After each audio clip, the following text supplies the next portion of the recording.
মালদার তৃণমূল নেতা খুনে ধৃত 2 উদ্ধার হয়েছে বাইক। সুপারি কিলার দিয়ে খুন তৃণমূল নেতাকে। ধৃতদের মধ্যে একজন বিহারের বাসিন্দা, ধৃত অপরজন মালদার ইংরেজ বাজারের বাসিন্দা। সরাসরি চলে যাব আমাদের প্রতিনিধি সেবক দেব শর্মা রয়েছেন সঙ্গে। সেবক, মালদায় তৃণমূল নেতা খুনে যে দুজনকে গ্রেফতার করা হয়েছে, প্রাথমিকভাবে তাদের মোটিভ সম্পর্কে কি জানা যাচ্ছে?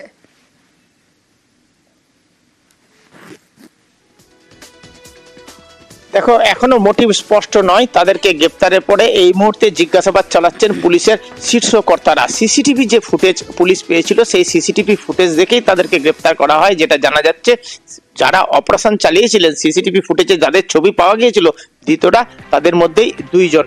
শুধু তাই নয়, এরপর তাদের জিজ্ঞাসাবাদ করে নুনবহি এলাকায় অভিযান চালিয়ে সেখানে একটি মোটর বাইক, যে মোটর বাইকে করে দুষ্কৃতীরা এসেছিল, সেই মোটর বাইকও উদ্ধার করা হয়েছে। এখনো নির্দিষ্টভাবে মোটিভ ক্লিয়ার না হলেও খুনের কথা স্বীকার করেছে এই ধৃতরা, এমনটাই কিন্তু জানা যাচ্ছে। শুধু তাই নয়, তাদেরকে যে সুপারি কিলার হিসাবে খুনের বরাত দেওয়া হয়েছিল, এই বিষয়টিও প্রাথমিক জিজ্ঞাসাবাদে জেনেছে পুলিশ। এবং যে 2 জন ধরা পড়েছে তাদের মধ্যে একজন বিহারের, একজন ইংরেজ বাজারের, যেমনটা তুমি বলছিলে। ফলে এখানে যেমন সকাল থেকেই বলা হচ্ছিল পরিকল্পিত খুন, এটা সুপারি কিলার থাকতে পারে, প্রফেশনাল কিলার থাকতে পারে, বাইরে থেকে কাউকে আনা হয়ে থাকতে পারে। যেভাবে খুন করা হয়েছে, যেভাবে গোটা ঘটনা ঘটানো হয়েছে, তাতে মনে হচ্ছিল যে হ্যাঁ, পড়শি রাজ্যের কোনো কানেকশন থাকতে পারে। এই বিষয়টা পুরোটাই প্রি প্ল্যান। কিন্তু প্রশ্ন হচ্ছে সেবক, এই তৃণমূল নেতাকে খুন করে কার কি লাভ? কোন উদ্দেশ্য ছিল? কি শত্রুতা ছিল? পরিবারের সঙ্গে কথা বলে কিছু জানা গিয়েছে? দেখো, রাজনৈতিকভাবে তিনি 6 বারের কাউন্সিলর, তৃণমূলের সহসভাপতি ছিলেন, আগেও একাধিক সময় উচ্চ পদে ছিলেন। 3 দশক ধরে তৃণমূলের বিভিন্ন পদে থেকেছেন। রাজনীতির একদম প্রথম সারির আদি তৃণমূলের নেতা তিনি। দীর্ঘদিন ধরে প্রথম সময় থেকে মমতা বন্দ্যোপাধ্যায়ের সঙ্গে রাজনীতি করছেন। এর পাশাপাশি তার একাধিক ব্যবসা রয়েছে। আজকে তিনি যেখানে গিয়ে নামছিলেন, সেটাও তাই প্লাইউড কারখানা। এর পাশাপাশি জমি জায়গা, প্রমোটিং, এসবের ব্যবসা যেমন তার রয়েছে, ঠিকাদারির ব্যবসা রয়েছে। ফলে একাধিক ব্যবসার সঙ্গে তিনি যুক্ত। ফলে প্রশ্ন উঠছে, এর মধ্যে কি কোনো রকম তার মধ্যে ব্যক্তিগত শত্রুতা, আর্থিক লেনদেন, না কোনো রাজনৈতিক কারণ? তার স্ত্রী এখানকার তৃণমূলের কাউন্সিলর, তার সঙ্গেও আমার কথা হয়েছে, চৈতালি ঘোষ সরকার। তিনি বলছেন তিনিও নির্দিষ্ট করে বলতে পারছেন না, কাউকে সন্দেহ করতে পারছেন না। তিনি বলছেন মিত্রের বেশে অনেকেই ছিল, অনেকে হয়তো শত্রুও ছিল, কিন্তু কে বা কারা এই খুনের প্ল্যানিং করেছে তিনিও তা নির্দিষ্ট করে কিন্তু কাউকে এখনো পর্যন্ত কারো কথা ভাবতে পারছেন না। আর পুলিশ জানিয়েছে সব সম্ভাবনা খোলা রেখেই কিন্তু তদন্ত করা হচ্ছে এবং দ্রুত ঘটনা কিনারা করে ফেলা সম্ভব হবে, এমনটাই পুলিশ বলছে। কারণ পুলিশ এই ঘটনার কিনারা করা যায়, এই 2 জন যাদেরকে গ্রেফতার করা হয়েছে তাদেরকে জিজ্ঞাসাবাদ করে খুনের মোটিভ সম্পর্কে কি জানা যায়, অবশ্যই আমাদের সেদিকে নজর থাকবে। কিন্তু মুখ্যমন্ত্রী মমতা বন্দ্যোপাধ্যায় তৃণমূল নেতা খুনে ঠিক কি রিঅ্যাক্ট করেছেন আজ শুনুন। আমার খুব পরিচিত একজন, আমার খুব সহযোদ্ধা, ফ্রম দ্য বিগিনিং আমার সাথে কাজ করছে, বাবলা সরকার, আজকে মার্ডার হয়েছে এবং পুলিশের গাফিলতিতে, অফকোর্স এসপির অপদার্থতার জন্য তার সিকিউরিটিও আগে তুলে নেওয়া হয়েছিল। আমি পার্সোনালি চিনতাম, আগেও সে অনেকবার অ্যাটাক করেছে, সে ইলেক্টেড জনপ্রতিনিধিও ছিল। এটা খুব দুর্ভাগ্য আমাদের। ওখানে বর্ডার আর কালিয়াচক নিয়ে যদি ব্যস্ত থাকেন, তাহলে কিন্তু জেলার ডেভেলপমেন্ট হবে না। ওখানে প্রোটেকশন করুন। বাংলাদেশে জামিন হলো না চিন্ময় কৃষ্ণ দাসের, জেলেই থাকতে হচ্ছে তাকে। চিন্ময়ের জামিন খারিজ চট্টগ্রাম আদালতে। বাংলাদেশে একের পর এক জামাত নেতার মুক্তি, জামিন পাচ্ছে নাশকতায় যুক্ত অপরাধীরাও। যে কথা বিরতির আগেই আপনাদের বললাম, প্রশ্নটা ঠিক এখানে। যদি এরা মুক্তি পায়, যদি এরা জামিন পায়, তাহলে কেন সন্ন্যাসী চিন্ময় কৃষ্ণ দাসকে জামিন দিল না চট্টগ্রাম আদালত? প্রশ্ন তুলছেন অনেকেই। উত্তর খোঁজার চেষ্টা করি। প্রতিনিধি মৈত্রী ভট্টাচার্য রয়েছেন সঙ্গে। মৈত্রী,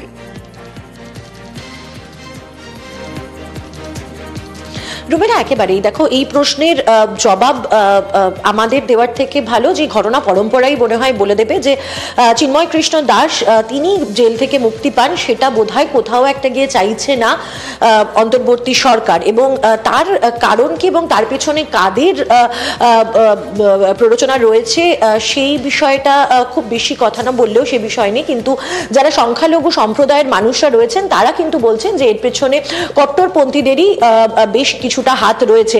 তার কারণ যদি দেখা যায় যে 25শে নভেম্বর যেদিন চিন্ময় কৃষ্ণ দাস তিনি অ্যারেস্টেড হলেন এবং তারপর থেকে তার বেল ক্রমাগত ডিনাই হচ্ছে এবং তার জামিন অগ্রাহ্য হওয়ার ক্ষেত্রে যে কারণগুলো দেখানো হচ্ছে চট্টগ্রাম আদালতের তরফ থেকে, সেখানকার বিচারক যে কারণগুলো দেখাচ্ছেন সেগুলো নিছকই মনে করা হচ্ছে যে শুধুমাত্র জামিনটাকে ঠেকানোর জন্য সেই সমস্ত প্রক্রিয়া নেওয়া হচ্ছে। আজকে আদালতে 8 ঘন্টার জন্য সওয়াল জবাব চলেছে এবং সেখানে 11 জন সুপ্রিম কোর্টের আইনজীবী তারা সওয়াল করেছেন এই সেডিশন চার্জটা নিয়েই। তারপরেও যে জামিন সেই জামিন দেওয়া হয়নি চিন্ময় কৃষ্ণ দাসকে। তবে এবার আমরা যেটা জানতে পারছি আইনজীবীদের তরফ থেকে ঢাকা হাইকোর্টে এবার আপিল করা হবে চিন্ময় কৃষ্ণ দাসের জামিনের জন্য। বেশ, আমাদেরও নজর থাক। আর বাংলাদেশে মুক্তি না পাওয়ায়, চিন্ময় কৃষ্ণ দাসের মুক্তি না হওয়ায়, তার জামিন না মেলায় কলকাতা ইসকনের প্রধান রাধারমন দাস তিনিও প্রতিক্রিয়া দিয়েছেন। তিনি বলছেন তার বিরুদ্ধে হওয়া মামলা ভিত্তিহীন। গোটা বিষয়টা খুব আনফরচুনেট। অনেক জঙ্গিদেরকে আজাদ করা হচ্ছে, ফ্রি করা হচ্ছে। যেটা ওনার বিরুদ্ধে মামলা করা হয়েছে ওটা কিছু ভিত্তি নেই। ওখানকারই আইনজীবীরাই বলছে কি মামলাটা দাঁড়াবে না যদি এটা কোর্টে ডিসকাশন হয়। আমরা দেখলাম কি দুবার তো শুনানি হতে পারেনি ঠিক করে। জাজের যে কমেন্ট কি ওনাকে আজীবন কারাবাসও হতে পারে, এটা সব ভেবে খুব আমরা চিন্তিত রয়েছি। এরকম ট্রিটমেন্ট উনি পাচ্ছেন এখন, এটা খুব শকিং, খুব দুর্ভাগ্যপূর্ণ। কিন্তু কেন মৌলবাদীরা আছে যারা হার্ডলাইনার্স, ওরা তো ডিক্লেয়ারই করে দিয়েছে কি বাংলাদেশে থাকতে গেলে ইসলামকে অ্যাকসেপ্ট করতে হবে। আর এদিকে গাইঘাটায় বাংলাদেশি গ্রেফতার অনুপ্রবেশকারী মা এবং মেয়ে। ধৃত দুজনের সঙ্গে এক শিশুকেও আটক করা হয়েছে। ধৃতরা বাংলাদেশের নড়াইলের বাসিন্দা। 6 মাস আগে ভারতে অনুপ্রবেশ ধৃতদের।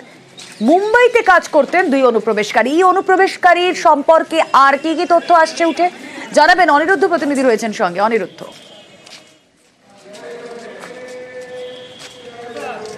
দেখো রুমেলা, তোমাকে জানিয়ে রেখে যে উত্তর 24 পরগনার গাইঘাটা থানার পুলিশ গোপন সূত্রে খবর পায় গতকাল দুপুর নাগাদ এবং গাইঘাটার কাউনকিয়া এলাকায় এই মা, মেয়ে এবং তাদের সঙ্গে একজন শিশু ছিল। তাদেরকে আটক করে প্রাথমিকভাবে পুলিশ এবং তাদেরকে জিজ্ঞাসাবাদ করে পুলিশ জানতে পারে যে 6 মাস আগে তারা চোরাপথে ভারতে এসেছিল।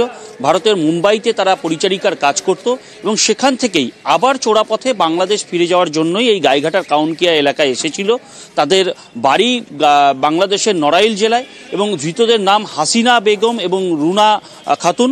তাদেরকে পরবর্তীতে গ্রেপ্তার করে গাইঘাটা থানার পুলিশ এবং তাদেরকে আজ বনগাঁ মহকুমা আদালতে পাঠানো হয়েছিল এবং তাদের জেল হেফাজত দিয়েছে বিচারক।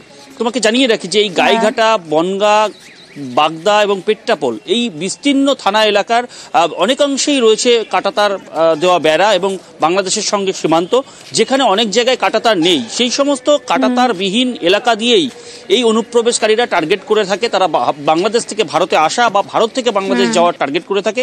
তেমনই মনে করা হচ্ছে যে তারা এই কাউনকিয়া এলাকায় এসে প্রাথমিকভাবে আশ্রয় নিয়েছিল এবং সেখান থেকে তারা কোনো পথ দিয়ে, অর্থাৎ গাইঘাটার কোনো সীমান্ত দিয়ে তারা আবার বাংলাদেশ ফিরে যাওয়ার জন্য ব্যবস্থা নিয়েছিল। তাদেরকেই গ্রেপ্তার করেছে পুলিশ এবং তাদের বিরুদ্ধে ব্যবস্থাও নিয়েছে পুলিশ। বনগাঁ মহকুমা আদালতে তাদের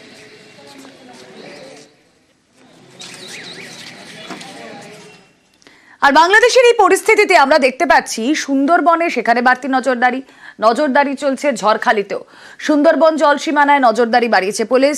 বঙ্গোপসাগরে লাগাতার টহলদারি, তল্লাশি, মৎস্যজীবীদের পরিচয়পত্র, লাইসেন্স যাচাই পুলিশের। সাগর মেলার আগে অতিরিক্ত সতর্কতা নদীপথে। ঝড়খালিতেও নাকা চেকিং কোস্টাল পুলিশের।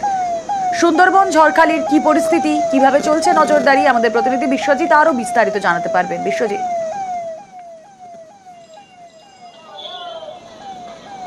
হ্যাঁ দেখো, 1 জানুয়ারি থেকে কিন্তু যেটা দেখা গেল যে সুন্দরবন পুলিশ জেলা থেকে শুরু করে সুন্দরবনের যে কোস্টাল এরিয়াগুলো যেটা রয়েছে, যে প্রায় 150 কিলোমিটার কিন্তু কোস্টাল জোন রয়েছে। একদম সেই বাংলাদেশের যা পরিস্থিতি 1 নম্বর বিষয়, এবং তার পাশাপাশি গঙ্গাসাগর মেলা রয়েছে, সেক্ষেত্রে প্রচুর মানুষ এখানে সমাগম হবে। সেক্ষেত্রে তাদের নিরাপত্তা সুনিশ্চিত করতে কিন্তু যেটা দেখা গেল সুন্দরবন পুলিশ জেলার পক্ষ থেকে প্রতিটা উপকূল থানাকে কিন্তু তাদের বাড়তি নজরদারির কথা বলা হয়েছে। এমনকি যে সমস্ত খাঁড়ি এবং বঙ্গোপসাগরের উপকূল উপকূল রয়েছে সেখানে কিন্তু পুলিশ লঞ্চ এবং এফআইবি বোটে করে যে সমস্ত ট্রলারগুলো ফিশিং করতে যায়, অর্থাৎ এই সমস্ত মৎস্যজীবীরা কিন্তু বাংলাদেশ লাগোয়া যে সীমান্ত জলসীমান্তের কাছে কিন্তু এরা কিন্তু ফিশিং করতে যায়। স্বাভাবিকভাবে তাদেরকে কিন্তু বাড়তি নজরদারিতে রাখা হচ্ছে এবং তাদের সঙ্গে তাদের পরিচয়পত্র খতিয়ে দেখা হচ্ছে।